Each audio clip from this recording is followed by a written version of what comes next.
lentamente para meterse por la mitad de la cancha.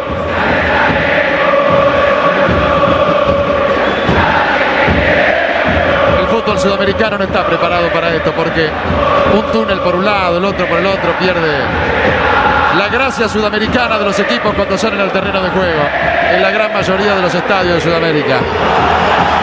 Señores, aquí se asoma Poncio.